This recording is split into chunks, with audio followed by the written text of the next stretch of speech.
ఓం శ్రీకృష్ణ జగద్గురు పరబ్రహ్మణే నమః. ఓం నమో శ్రీ వేదవ్యాసాయ నమః. ఓం మద్గురు శ్రీ పూర్ణానంద స్వామినే నమః. ఓం శుక్లాంబరధరం విష్ణుం శశివర్ణం చతుర్భుజం ప్రసన్నవదనం ధ్యాయేత్ సర్వవిఘ్నోపశాంతయే.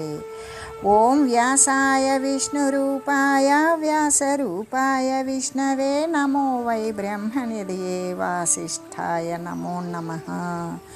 ఓం నారాయణం నమస్కృత్య నరం చైవ నరోత్తమం దేవీం సరస్వతీం వ్యాసం తతో జయముదీరయేత్. శ్రీ భగవద్గీత మోక్ష సన్యాస యోగము. అయితే ఎవరి వారి గుణముల చేతనే కదా బ్రాహ్మణ, క్షత్రియ, వైశ్య, శూద్ర అనబడేటువంటి వర్ణాలు కూడా ఏర్పడుతూ ఉన్నవి. అందుకే ఈ 4 వర్ణాల వారికి కూడా కర్మలు అనేటువంటివి వారి వారి జన్మాంతర సంస్కారాన్ని అనుసరించినటువంటి స్వభావం వలన పుట్టిన గుణాలను బట్టి వారికి ఆయా కర్మలు కూడా విభజింపబడుతూ ఉన్నవి. పుట్టుక చేత జాతి ఏర్పడిందా అంటే కాదు కదా, వారి వారి కర్మల చేతనే ఆ జాతి అనేది ఏర్పడుతూ ఉన్నది.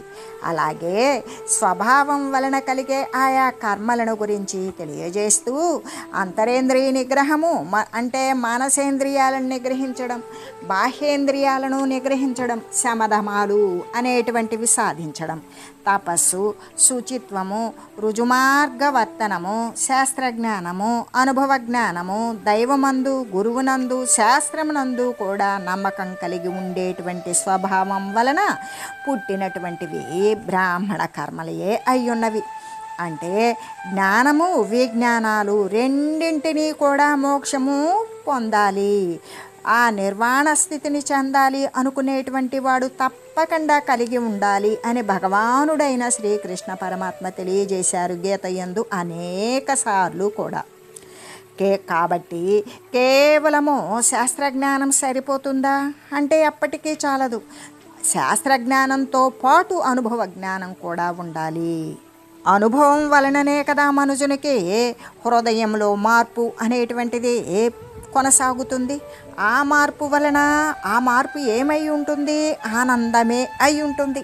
ఇంకా కూడా జనులకి ఈ పరమార్థ సంబంధమైన విషయాలపై విశ్వాసం కూడా ఉదయిస్తూ ఉంటుంది. కాబట్టి ప్రతి ఒక్కరూ కూడా శాస్త్రజ్ఞానంతో పాటు అనుభవ జ్ఞానాన్ని కూడా సంపాదించుకోవాలి. అయితే శమము, దమము మొదలైనటువంటి 9 రకాల కర్మలు కూడా చెప్పబడినవి కదా. ఆ సత్కర్మలన్నీ కూడా అనుష్ఠించేటువంటి వాడు కేవలము వాడు మాత్రమే బ్రాహ్మణుడు అవుతాడు అని చెబుతూ ఇక్కడ తపస్సు అని చెప్పబడినటువంటి దానికైతే మనకి శ్రద్ధాత్రయ విభాగ యోగము, ఇప్పుడు మనం చెప్పుకునేటువంటి మోక్ష సన్యాస యోగానికంటే ముందు అధ్యాయమైనటువంటి శ్రద్ధాత్రయ విభాగ యోగము అనే 17వ అధ్యాయంలో తెలుపబడినటువంటి శారీరక సంబంధమైన, మానసిక సంబంధమైన, వాచిక సంబంధమైనదే ఇక్కడ తపస్సు. అంటే శారీరక తపస్సు, వాచిక తపస్సు, మానసిక తపస్సులే అని కదా మనం గ్రహించుకోవాలి. అందుకే మనకి బ్రాహ్మణులకి స్వభావంగా ఏ కర్మలు మరి స్వతసిద్ధంగా, సహజంగా, స్వాభావికంగా ఉంటాయి. ఏ కర్మలైతే బ్రాహ్మణత్వాన్ని, ఏ కర్మలను అనుసరించేటువంటి వారు బ్రాహ్మణులు బ్రాహ్మణత్వాన్ని నిర్ణయిస్తుంది. అంటే అంతరేంద్రియాన్ని నిగ్రహించడం, అంటే మనోబుద్ధి చిత్తాహంకారాదులను తన వశానికి లోబడేటట్లు చేసుకోవడం, ఇంకా కూడా బాహ్యేంద్రియాలు, జ్ఞానేంద్రియాలు, కర్మేంద్రియాలు అనే ఈ 10 ఇంద్రియాలను కూడా నిగ్రహించడం. తపస్సు, ఎటువంటి తపస్సు అంటే శారీరక తపస్సు, వాచిక తపస్సు, మానసిక తపస్సు అనేటువంటిది. బాహ్యాభ్యంతర శుచిత్వము, శుచి అన్నప్పుడు కేవలం భావమునందుండి శరీరం అశుభ్రంగా ఉండడం, శరీరం శుభ్రంగా ఉండి మనసు ఎప్పుడూ కూడా చంచలత్వంతో మరి నీచమైన ఆలోచనలతో ఉండకుండా భావమునందు బాహ్యమునందు కూడా అంతర్బహిర్వ్యాపకంగా శుచిత్వము కలిగి ఉండాలి అని చెబుతూ మానసిక సంబంధమైన బహిర్సంబంధమైనటువంటి కష్ట సహిష్ణుత, ఓర్పు కలిగి ఉండాలి. ఇంకా నేరుగా కొనసాగడం, సత్యమైనటువంటి విషయాల యందే ప్రవర్తిల్లడం. అది 6వదైతే 7వది సత్శాస్త్రాల యందు జ్ఞానాన్ని సముపార్జించుకోవడం. ఆ సముపార్జించుకున్నటువంటి జ్ఞానాన్ని అనుభవానికి మరల్చుకొని ప్రయోగాత్మకమైనటువంటి నిరూపణ తనకు తాను ప్రయోగం చేసుకొని దాని ద్వారా తన యొక్క అనుభవ సిద్ధిని పొందడం, అదే అనుభవ జ్ఞానం. ఇక 9వది ఆస్తిక భావము. ఆస్తిక భావం ఏ విధంగా ఉంటుంది? సత్శాస్త్రాల యందు విశ్వాసం ఉండి దానిని అధ్యయనం చేసినప్పుడు గురువులను చేరండి అని సత్శాస్త్రం ఫైనల్గా బోధిస్తుంది. సద్గురువుని చేరినప్పుడు దేవుని యొక్క తత్వాన్ని గురించి, ఇది దైవతత్వం. దైవత్వం అనేటువంటిది ఏ ప్రదేశంలోనో కనుచూపు మేరలోనో కనుచూపు మేర ఆవలినో ఏ మూలనో ఏ దిక్కులోనో ఏ పాతాళమనందో ఏ కొండగుహలోనో ఏ అరణ్యాలలోనో దైవికమైనటువంటి శక్తి ఉన్నది అని చెప్పడం లేదు. అణువణువునందు ప్రతి పరమాణునందు కూడా పరమాత్మ స్వరూపమే సర్వే సర్వత్రా సర్వవ్యాపకంగా నిలిచి ఉన్నది పరిపూర్ణ స్వరూపమైనటువంటి పరబ్రహ్మతత్వమే అనే విషయాన్ని గురించి గురువులు బోధించడం. అందుకే దేవుని యందు నమ్మకం ఉండి గురువును ఆశ్రయిస్తే దేవుని గురించి దైవం గురించి తెలియజేస్తూ ఉండడం చేత ఈ 9 రకాలైనటువంటి కర్మలు కూడా బ్రాహ్మణులకు స్వతసిద్ధంగా స్వాభావికంగా ఉంటాయి. లేకపోతే ఈ కర్మలను అనుసరించేటువంటి వాణిని మాత్రమే బ్రాహ్మణుడు అని కదా చెప్పబడుతూ ఉన్నాడు అని చెబుతూ, ఇప్పుడు బ్రాహ్మణుని యొక్క కర్మలు అనేటువంటివి చెప్పబడినప్పుడు 2వది మనకి చాతుర్వర్ణ్యాల గురించి కదా చెప్పింది. ఇక క్షత్రియుల యొక్క కర్మలను గురించి వివరిస్తూ శౌర్యం తేజో ధృతిర్దాక్ష్యం యుద్ధే చాప్య పలాయనం దానమీశ్వర భావశ్చ క్షాత్రం కర్మ స్వభావజం. ఎలా ఉంటుంది అంటే శౌర్యం తేజో శూరత్వము తేజస్సు, ఇంకా ధృతిర్దాక్ష్యం ధైర్యము సామర్థ్యము అంటే కీర్తి ప్రతాపము కూడా. ఈ విధంగా ధృతి ధైర్యము, దాక్ష్యం అంటే సమర్థత, అటువంటిది శూరత్వము తేజస్సు ధైర్యము సామర్థ్యము ఇటువంటివన్నీ. మరి యుద్ధే చాప్య పలాయనం యుద్ధమునందు పారిపోకుండా ధైర్యంతో నిలబడి ఉండడం అనేటువంటిది.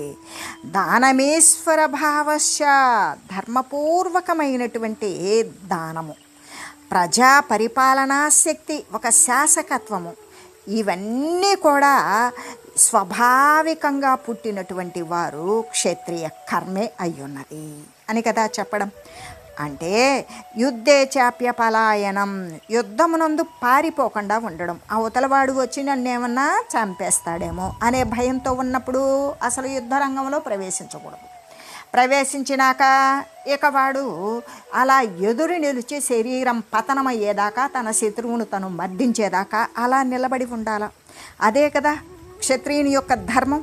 పారిపోవడం అనేటువంటిదే క్షత్రియ ధర్మం కానే కాదు అని కదా తెలుపబడింది. యుద్ధే చాప్య పలాయనం యుద్ధమునందు పారిపోకుండా ఉన్నటువంటి స్థితి ఏదైతే ఉంటుందో అదే క్షత్రియుని యొక్క ధర్మము. వాడు పారిపోయాడు అంటే అది అసలు క్షత్రియత్వమే కాదు.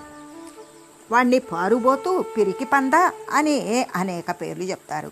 అయితే బాహ్యమైనటువంటి యుద్ధం ఎప్పుడో ఒకసారి వస్తే వస్తుంది, కానీ అంతర్యుద్ధం అయితే మోక్ష పర్యంతం కూడా సర్వజీవుల యందు కూడా జరుగుతూనే ఉంటుంది కదా.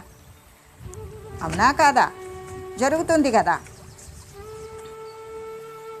అంటే మంచికి చెడుకి, ధర్మానికి అధర్మానికి, దైవ సంపదకు అసుర సంపదకు ఎల్లప్పుడూ కూడా సంగ్రామం అనేటువంటిది హృదయం నందు నిరంతరం కొనసాగుతూనే ఉంటుంది. అసలు బలవత్తరమైనటువంటి మాయ చేత జరిగే అటువంటి యుద్ధమునందు ప్రతి మనుషుడు కూడా ఇటువంటి క్షాత్రాన్నే కదా ప్రదర్శించాలి. క్షాత్రము అంటే క్షతాత్రాయతే ఇది క్షాత్ర. శత్రువులను సంహరించి, శత్రువు అంటే చెడుని నశింపజేసి శిష్టులను రక్షించడం అంటే మంచిని ఉద్ధరించుకోవడం అనేటువంటిదే క్షాత్రధర్మం. అయితే ఇక్కడ జ్ఞాన మార్గమెరుంగజాలని జడులచే ప్రతినార్చనంబులు ప్రబలమాయే జ్ఞానంబు గురునిచే కాంచిన ధన్యులు ప్రతిమలారాధింపబరగరిపుడు మూఢులై ప్రతిమల పూజించుటే కాని చెప్పునే మోక్ష సంసిద్ధి తెరవు విశ్వంభులోనాత్మవేత్తను సేవించి పూజించి సాష్టాంగంబులును నర్ప సాంఖ్యమును తారకమనస్కములు తెల్పి జ్ఞాన మార్గం బెరిగించి కడకున చల భావమెంతయు సూచించి ప్రజల మోక్షగతిని చెందగజేయునుగాక గురుడు. అంటే జ్ఞాన మార్గాన్ని తెలియకపోతే ఏ యొక్క ధర్మాన్ని అధర్మాన్ని మంచిని చెడ్డని దైవ సంపద అసుర సంపద అనేటువంటిది తెలుస్తుందా? తెలియదు కదా. ఎలాగంటే ఇప్పుడు అనేక మంది 11 అక్షౌహిణుల సైన్యం వచ్చేసి కౌరవుల సేన అయితే 9 అక్షౌహిణుల సేన వచ్చి పాండవుల సైన్యం. అయినప్పటికీ కూడా ఎల్లప్పుడూ కూడా మనకు అంతర్యుద్ధం ఏ విధంగా జరుగుతూ ఉన్నది అన్నప్పుడు మంచి అనేటువంటి సుగుణ రాశి, చెడు అనేటువంటి కౌరవ రాశి. అంటే కౌరవులకి కానీ దేనికి జరిగింది అంటే జీవుడు దేవుడు అనేటువంటి ఈ గీతను ప్రబోధం చేసినటువంటి ప్రబోధాన్ని జీర్ణింపజేసుకున్నటువంటి అర్జునుడు ప్రబోధించినటువంటి ఆ శ్రీకృష్ణమూర్తి వీరిద్దరూ జీవుడు దేవుడు. అంటే జీవికి ఎల్లప్పుడూ కూడా అంతర్యుద్ధం జరుగుతుంది. సద్గుణాలకు కౌరవులు అనేటువంటి దుర్గుణాలకు పాండవులు అనేటువంటి సద్గుణాలకు నిరంతరం కూడా అంటే వారు ఏ సామ్రాజ్యాధిపత్యం కోసమైతే కౌరవులు పాండవులు కూడా యుద్ధానికి తలపడ్డారో అలాగే ఇక్కడ మోక్షము అనేటువంటి సామ్రాజ్యం పొందడం కోసము సద్గుణాలు దుర్గుణాలు కనుక ఎప్పుడైతే పోరాటము ఒకదానితో ఒకటి మరి యుద్ధము అనేటువంటివి చేసినవో నిదానంగా అయినా సరే సుగుణ రాశే హెచ్చుతుంది. ఆ దుర్గుణ రాశిని మరి దునుమాడుతుంది, వాటిని దూరీకరిస్తుంది. ఎందుకు అంటే జీవుడైనటువంటి వాడు పరమాత్మ అయిన శ్రీకృష్ణమూర్తి యందు లీనమైనట్లుగానే జీవుడు తన జీవత్వాన్ని వదిలి సోహంభావేన పోజే సర్వే సర్వత్రా వ్యాపించి ఉన్నటువంటి పరమాత్మతత్వమే భావించినప్పుడు ఏది భావిస్తాడో తాను అదే నిలుస్తాడు అన్నట్లుగానే పరమాత్మతత్వాన్ని ఎప్పుడైతే మరి లీనమై ఆ విధంగా అనుసంధానం అనేటువంటిది చేస్తూ దాని అందే ఏకమైనట్లుగానే అదేవిధంగా ఈ మోక్షము అనేటువంటి సామ్రాజ్యం కోసం కౌరవులు అనేటువంటి ఈ యొక్క చెడ్డ గుణాలు, పాండవులు అనేటువంటి మరి మంచి గుణాలు నిరంతరం కూడా ఎల్లప్పుడూ కూడా యుద్ధం అనేటువంటిది గొడవ సంఘర్షణ మానసికమైనటువంటి సంఘర్షణ జరుగుతూనే ఉంటుంది. అయితే అక్కడ శ్రీకృష్ణ పరమాత్మ దేవుడైతే జీవుడు అర్జునుడి వారైతే వీరిద్దరి యొక్క సంవాద రూపమైనటువంటి ఈ మానసిక సంఘర్షణలో అర్జునుడు ఏ విధంగా అంటే పరమాత్మ యందు బోధ యందు తాదాప్యాన్ని పొందినప్పుడు కౌరవ సేనను దుష్ట జనాన్ని మొత్తాన్ని కూడా నశింపజేశాడు, పరమాత్మతో ఏకీకృతమయ్యాడు. సద్గుణ రాశి అంతా కూడా మరి మిగిలిపోయింది. ఆ విధంగా సద్గుణాలలో కూడా పోయేటువంటి వారు ఇంకా దుర్గుణాలలో ఉండి కూడా ఏ విధంగా అంటే అక్కడ రాహుకేతువులు గనక మోహిని రూపంలో ఉన్నటువంటి విష్ణుమూర్తి అమృతాన్ని పంచిపెట్టే సమయంలో రాహుకేతువులు అనేటువంటి వారు దేవతలుగా వేషాలు మార్చుకొని వచ్చి అమృతాన్ని సంగ్రహించి సగానికి నరకబడినట్లుగానే ఈ విధంగా పాండవ సేనలో కూడా మంచివారుగా ఉన్నటువంటి ఆయుమూడిన వారంతా కూడా పోయారు. ఈ విధంగానే ఇక మోక్షాన్ని పొందగలిగినటువంటి వారు మోక్షతత్వాన్ని పొందారు.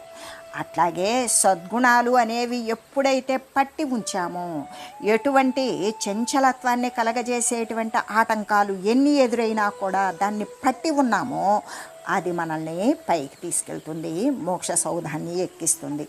అందుకే జ్ఞాన మార్గమెరుగ జాలని జడులచే ప్రతిమాచనంబులు ప్రబలమాయే. అంటే జ్ఞానం ఇది జ్ఞాన మార్గము, ఇది పరమాత్మ తత్వము అని తెలియనటువంటి మందమతుల చేత ప్రతిమలను, విగ్రహాలను ఆరాధించడం అనేటువంటిది ఎక్కువైపోయింది. జ్ఞానంబు గురునిచే గాంచిన ధన్యులు.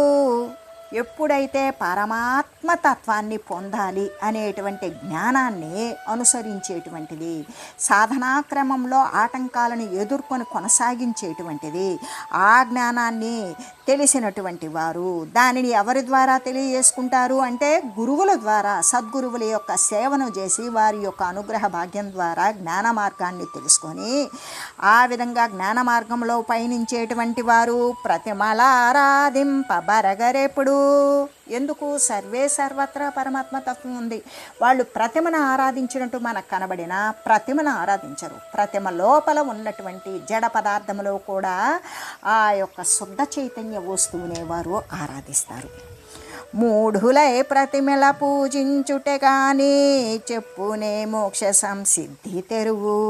అంటే మూఢత్వంతో కూడుకొని ఆ ప్రతిమ యందు కూడా శుద్ధ చైతన్య రూపము నిక్షిప్తమై ఉన్నటువంటి పరమాత్మ లేని పదార్థమే లేదు అనే భావన లేకుండా పూజించడం అనేటువంటిది చేసి రాయిని సత్యాన్ని తెలియక అసత్యాన్ని సత్యమని భావించి పూజించడం చేత అవేమన్నా మోక్షాన్ని పొందేటువంటి మార్గాన్ని చూపుతాయా? లేదు కదా. విశ్వంబులోనాత్మవేత్తను సేవించి, అందుకే ఈ విశ్వము అనబడేటువంటి ఈ శరీరమునందే నిక్షిప్తమై మరి విరాజమానమై వెలుగుతూ ఉన్నటువంటి పరమాత్మతత్వాన్ని సేవించి పూజించి సాష్టాంగంబులును నర్ప. అటువంటి ప్రతి శరీరమునందు కూడా దేహో దేవాలయ ప్రోక్త జీవో దేవో సనాతన. ఎప్పటి నుండో అంటే సృష్టికి పూర్వము నుండి కూడా జీవుడై ఉన్నాడు దేవుడు. సనాతనము నుండి కూడా శరీరాలను ధరించాడంటే జీవుడు, శరీరాలు లేకుండా పోయింది అంటే సర్వవ్యాపకమైనటువంటి పరమాత్మ స్వరూపం. అటువంటి ఆత్మవేత్తను ఆ మార్గాన్ని పొందింపజేసేటువంటి సర్వాత్మ స్వరూపాన్ని సాక్షాత్కరింపచేసేటువంటి ఆత్మవేత్తను సేవించాలి, పూజించాలి, సాష్టాంగ దండ ప్రణామాలు చేయాలి. ఆయన సాంఖ్యాన్ని అంటే ఈ యొక్క పంచభూతాల యొక్క ఉత్పత్తిని, తనకు తాను ఉండేటువంటి అజిపాగాయత్రి తత్వాన్ని, మరి అటువంటి దానిని కూడా మనసు కూడా జడమే అని తెలిసేటువంటి విషయాన్ని కూడా, ఆ జ్ఞానాన్ని కూడా తెలియజేసి చిట్ట చివరకు సర్వేక సమస్తము పరిపూర్ణమైనటువంటి అచల స్వరూపమే. చలనము కలగడానికి అటు కానీ ఇటు కానీ ఎటూ కూడా రవంత కూడా పరమాత్మ కాని వస్తువు లేదు. కాబట్టి పరిపూర్ణమైనటువంటి అచల పరబ్రహ్మ స్వరూపమే అనేటువంటి భావాన్ని నింపి సూచించి ప్రజలు ఆ విధమైనటువంటి సూచన చేత, అంటే సూచన అనేటువంటిది అనుభవ సిద్ధిని పొందింపజేసేటువంటి సూచన. అటువంటి సూచన చేసి ప్రజల మోక్షగతిని చెందగజేయునుగాక గురుడు. గురుడు అనేటువంటి ఒక బాధ్యతాయుతమైనటువంటి జ్ఞాన సంసిద్ధి తెరువు అని చెప్పవచ్చు. గురువు అంటే జ్ఞాన సంసిద్ధి తెరువు. మనకి ఎటువంటిది అంటే మోక్షము చెందడానికి కావలసినటువంటి జ్ఞాన మార్గాన్ని బోధించేటువంటిదే గురుతత్వం. ఆ విధంగా చేసేటువంటి దానిని మనం అనుసరించాలి. అలా అనుసరించినప్పుడు ఎలాగంటే అంతర్యుద్ధము అనేటువంటిది ప్రతి జీవుని యందు కూడా మోక్షము చెందేటంత వరకు మంచి గుణాలకు చెడు గుణాలకు కూడా జరుగుతూనే ఉంటుంది. జీవాత్మకి పరమాత్మకి కూడా జరిగేటువంటి సంవాద రూపంలో జీవుడు పరమాత్మను అనుగమించి మోక్షము అనేటువంటి సామ్రాజ్యాన్ని పొందేటంత వరకు కూడా, చెడు గుణాలు నశించేటంత వరకు కూడా, సద్గుణాలు అభివృద్ధి చెంది నిరాటంకంగా కొనసాగి పరమాత్మ యందు పరివ్యాప్తమయ్యేదాకా కూడా సర్వజీవుల యందు కూడా అంతర్గతమైనటువంటి యుద్ధం అనేటువంటిది జరుగుతుంది. అంటే ఒక మనిషిలోనే మంచి గుణాలు ఉంటాయి, చెడు గుణాలు ఉంటాయి. చెడు ఎక్కువైనప్పుడు మంచిని అణిచివేస్తుంది, మంచి ఎక్కువైనప్పుడు చెడుని అణిచివేస్తుంది. అంటే ధర్మం ఉంటుంది, అధర్మం ఉంటుంది, దైవ సంపద ఉంటుంది, అసుర సంపద ఉంటుంది. వీటి మధ్యలో జరిగేటువంటి విషయాలు హృదయంలో ఎల్లప్పుడూ కూడా కొనసాగుతూనే ఉంటాయి కదా. అందుకే బలవత్తరమైనటువంటి మాయ చేత జరిగేటువంటి అలాంటి యుద్ధమునందు ప్రతి మనుజుడు కూడా క్షాత్రాన్నే ప్రదర్శించాలి. అక్కడ బీరత్వము ఉండకూడదు, ధీరత్వం ఉండాలి. బీరువు అంటే చెడ్డ గుణాలకు లొంగిపోయి దృశ్య సంబంధాలలో పడి కొట్టుకొని ఊనుకొని దానికి లోలత చెంది లౌల్యతతో కూడుకొని దానికి లాలసుడై తన స్థితిని, తన కుటుంబ స్థితిని, తన పారమార్థిక స్థితిని, తన యొక్క జీవస్థితిని కూడా మరిచిపోయి కొట్టుకుపోయేటువంటి వాడు కాకుండా ఉన్నప్పుడు వాడు అలా దానికి పూర్తి వ్యతిరేకమైనటువంటి స్థితిలో ఉన్నప్పుడు క్షాత్రముతో ఉన్నట్లు. ప్రతి మనుజుడు అటువంటి ధైర్యాన్నే అవలంబించాలి. అంటే అవతల శత్రువులని ప్రత్యర్థులని ఓడించాలి అంటే వాడి ప్రాణాన్నైనా పణంగా పెట్టి తన వాళ్ళని రక్షించుకునే నిమిత్తం ఏ విధంగా ముందు వీర పోరాటానికి నిలబడి ఉంటాడో అలాగే తన యొక్క హృదయంలో జరిగేటువంటి దైవికమైనటువంటి భావాలతోటి రాక్షసమైనటువంటి భావాలను నశింపజేసుకోవాలి. తన యందు ధర్మము ప్రతిష్ఠితము చేసుకొని ఆ ధర్మానికి చెందినటువంటి ఆలోచనలను నశింపజేసుకోవాలి. ఇంకా తన యందు ఉన్నటువంటి మంచి చేత తన యందు ఉన్నటువంటి చెడుని అణిచివేయాలి. ఏ విధంగా ప్రతి ఒక్కరి హృదయంలో కూడా ఇలాంటిది గమనించతే ఇంకా సునాయాసంగా ఉంటుంది. గమనించకపోయినా మంచి చెడుకి వానికి అంతర్గతమైనటువంటి ఒక కాన్ఫ్లిక్ట్ అనేటువంటిది, ఒక సంఘటన అనేటువంటిది జరుగుతూనే ఉంటుంది. చివరికి వాడు దృశ్య సంబంధమైన విషయాలకి వశపడి ఉన్నప్పుడు సరే ఇంకా దాని ప్రకారమే వెళ్ళిపోతాడు. వానికి వస్తువు పట్ల ఆశ ఉన్నది కాబట్టి అది మనది కాదు, అది వేరే వాడిది, దానివల్ల వాడికి బాధ కలుగుతుంది, ఆ బాధ వల్ల మనకు చెడు కలుగుతుంది, మనం మన వస్తువు కానప్పుడు మనం ఎందుకు అంటుకోవాలి అని ఒక ప్రక్కన వివేకం హెచ్చరిస్తున్నా మోహం ఆవరించి ఉన్నప్పుడు వివేకాన్ని అణిచివేస్తుంది. మోహం పైకుంటుంది. తర్వాత అన్యాయ మార్గాలలో అధర్మ ప్రవృత్తితో కూడా ఆ వస్తువును స్వంతం చేసుకోవడానికి ప్రయత్నిస్తుంది. అదే కదా చెడు. అందుకే మంచిని పెంచుకున్నప్పుడు చెడుని సునాయాసంగా అణిచివేస్తుంది. అదే చెడుకి మనం ఒత్తాసు బలికి దాన్ని తరపు వకాల్తా పుచ్చుకుంటే అది మరి కాస్త ప్రపంచమంతా కూడా తన గుప్పిటలోకి రావాలని తన యొక్క కోరికలు విశృంఖలంగా విచ్చలవిడిగా తిరుగుతూ ప్రతి అవమానాల పాలవుతూ చివరక ఆ జీవుణ్ణి అనేక కోట్ల జన్మ పరంపరలు కొని తెచ్చుకునేటువంటి సంసార బంధంలో చిక్కుబడేటట్టు చేస్తుంది. కాబట్టి ఇటువంటి బలవంతమైనటువంటి మాయ చేత జరిగేటువంటి ఆ యొక్క మంచి చెడులకు, ధర్మానికి అధర్మానికి, అసురత్వానికి దైవత్వానికి ఉన్నటువంటి ఆ యుద్ధముల అంటే సంగ్రామం, అంతర్గత యుద్ధం అనేటువంటిది ప్రతి మనుజుడు కూడా ఎలా ఉంటుంది అంటే వాడు ఆ యుద్ధమున ప్రతి మనుజుడు కూడా ఇటువంటి క్షాత్రాన్ని, క్షత్రియత్వాన్ని, ధైర్యాన్ని, సమర్థతను, మరి తేజస్సుని, శూరత్వాన్ని, ప్రతాపాన్ని కూడా తన సత్కీర్తిని కూడా గుర్తు తెచ్చుకొని నిలబడి తన క్షాత్రాన్ని ప్రదర్శించాల్సి ఉంటుంది. అప్పుడేమవుతుంది? ప్రకృతితో అంటే ఇక అంటే మాయతోటి, మాయ అంటే ప్రకృతే కదా, ఆ ప్రకృతితో జరిగేటువంటి యుద్ధంలో ఎప్పటికీ వెన్ను చూపకూడదు. ఎందుకు? తాను ప్రకృతితో యుద్ధం చేస్తున్నాను అంటే పరమాత్మ తత్వాన్ని అంటి ఉండడానికి నమ్ముకొని, పరమాత్మ తత్వాన్ని నమ్ముకొని ఆ యొక్క పరబ్రహ్మ స్వరూపం యందే స్థిరమైన నిశ్చలమైనటువంటి చిత్తము కలిగినటువంటి వాడు మాత్రమే ప్రకృతితో మరి ఆ విధంగా ఎదురు తిరుగుతాడు. అందుకు కాబట్టి ఈ మాయతో జరిగేటువంటి యుద్ధంలో ఎప్పుడైనా వెన్ను చూపారా? మాయ ఆవరించేస్తుంది, అబద్ధాన్ని సత్యమని చూపిస్తుంది, ప్రలోభాలు పెడుతుంది, భయపెడుతుంది, పిరికి ముందు పోస్తుంది, ఇంకా కూడా దానివల్ల సుఖం ఉందని ఆశ చూపిస్తుంది, లొంగుబాటు చేసుకునేదాకా మాయ ఆక్రమించేస్తుంది. అందుకే ప్రకృతితో జరిగేటువంటి యుద్ధంలో ఏమాత్రం ఏమాత్రం వెన్ను చూపకూడదు. పరమాత్మను ఆశ్రయించావా, నీకిక భయం లేదు. ఎందుకు? నీకు వస్తువు పట్ల ఆశ లేదు. ఆ వస్తువులన్నీ అస్థిరమైనవి. స్థిరమైన పదార్థమే పరబ్రహ్మ స్వరూపం. సత్యమైన దానిని, స్థిరమైన దానిని, శాశ్వతమైన దానిని అంటి ఉండి కూడా ప్రకృతి వైపు మళ్ళీ నాలుకలు జాస్తున్నావు అంటే నీకు స్థిరమైనటువంటి ఆలోచన లేదు. అందుకు కాబట్టి ఈ మాయతో జరిగేటువంటి యుద్ధంలో వెన్ను చూపకూడదు కదా. ముందు వేసినటువంటి అడుగుని వెనక్కి త్రిప్పవచ్చా? అస్సలు త్రిప్పకూడదు.